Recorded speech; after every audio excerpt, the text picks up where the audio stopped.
যার কারণে এটার আর মানে দিন দিন বাড়বে, কমবে না। এখন আমরা একটা ধারণা নিচ্ছি যে হাকিম ভাই, আমি আপনাকে একটু স্টপ করে দেই।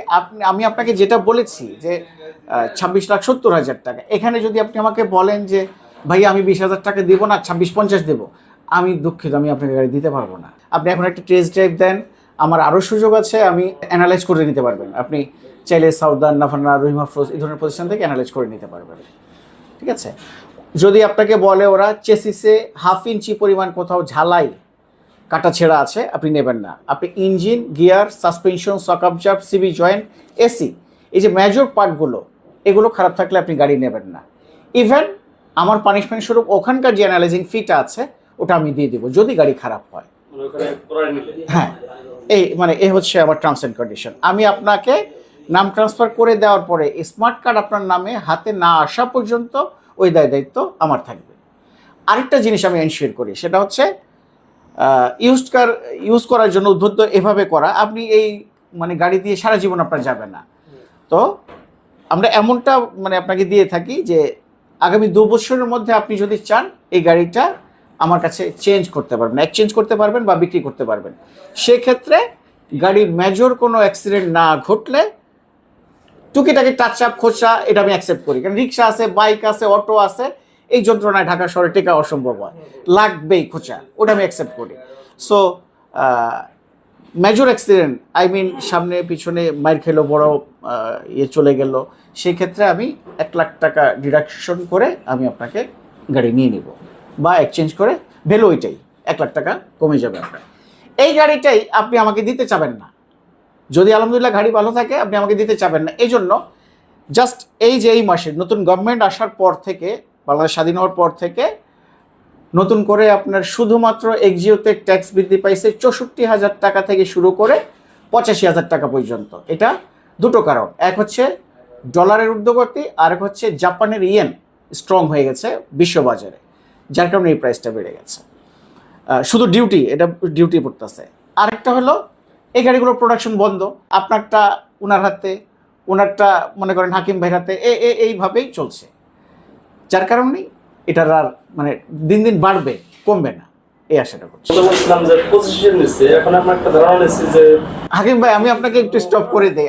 আমি আপনাকে যেটা বলেছি যে 26,70,000 টাকা, এখানে যদি আপনি আমাকে বলেন যে ভাই আমি 20,000 টাকা দিব না, 26,50 দেবো, আমি দুঃখিত, আমি আপনাকে গাড়ি দিতে পারবো না। ওইটাই আমার লাগবে, এই 20,000 লাগবে। আমি ইন অ্যান অ্যাভারেজ আমার সর্বোচ্চ সেল হচ্ছে 42 ইউনিট পার মান্থ। আমাদের যে ক্লায়েন্ট আছেন, দর্শক আছেন, ভিউয়ার্স আছেন, সবার উদ্দেশ্যে আমি হাকিম ভাইকে উদ্দেশ্য করে যেগুলো বলেছি, এই মেসেজটা সবার জন্য, যে আমি আপনাকে আয়শা কার ট্রেডিং থেকে গাড়ি অবশ্যই অ্যানালাইজ করে নেওয়ার সুযোগ দিয়ে থাকি, আপডেট পেপারস দিয়ে থাকি, একদিনে মালিকানা দিয়ে থাকি, কোনো রকমের হ্যাসেল যেন না হতে হয়, স্মার্ট কার্ড না হওয়া পর্যন্ত দায়িত্বটা আমার থাকে। আর বাজারের সাথে তুলনামূলক যদি করেন, আমার কাছে এগুলো আলু পটল পেঁয়াজ। আমি প্রোডাক্ট আনি দেই, আমার প্রফিটের ওই মার্জিন আমার ধরে রাখতে হবে এমন কিছু নেই। হাকিম ভাই এসছেন, গাড়ি দেখলেন, ওনাদের আলহামদুলিল্লাহ মোটামুটি পছন্দ হয়েছে, হয়তো বাজেটে যাচ্ছে না, ওনাদের এমনি টার্গেট হচ্ছে আজকেই গাড়িটা নিয়ে কুষ্টিয়া চলে যাবেন। তো দেখা যাক, আপনারা পাশে থাকেন, আমরা আপডেট মেসেজ জানিয়ে দেব।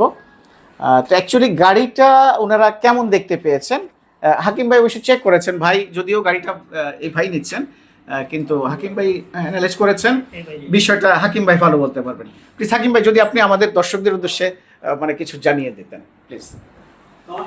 নেন, বসে চা নেন।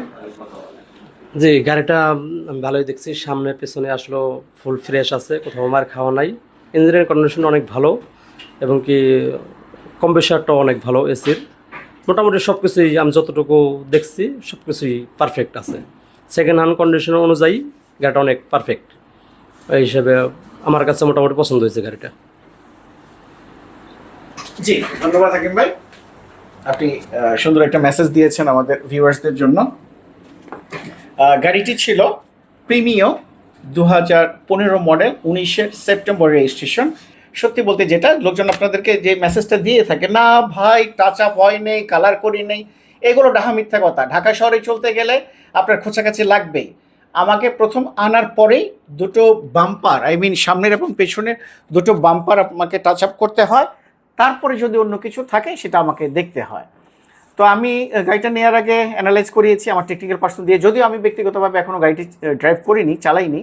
আজকে আমি শিডিউল রেখেছি এই গাড়িটা নিয়ে, আরও দুটো গাড়ি নিয়ে আমি ভিডিও করতে যাব, সেই সাথে অ্যানালাইজও করবো, দেখবো। আমার পাশে অ্যানালাইজিং সেন্টার আছে অটোমোবাইলসের কয়টা, ওখান থেকে আমি চেক করে এনে রিপোর্টটা রাখবো। ইনশাল্লাহ আপনারা পরবর্তীতে আসলে দেখতে পাবেন আশাকার ট্রেডিংয়ে।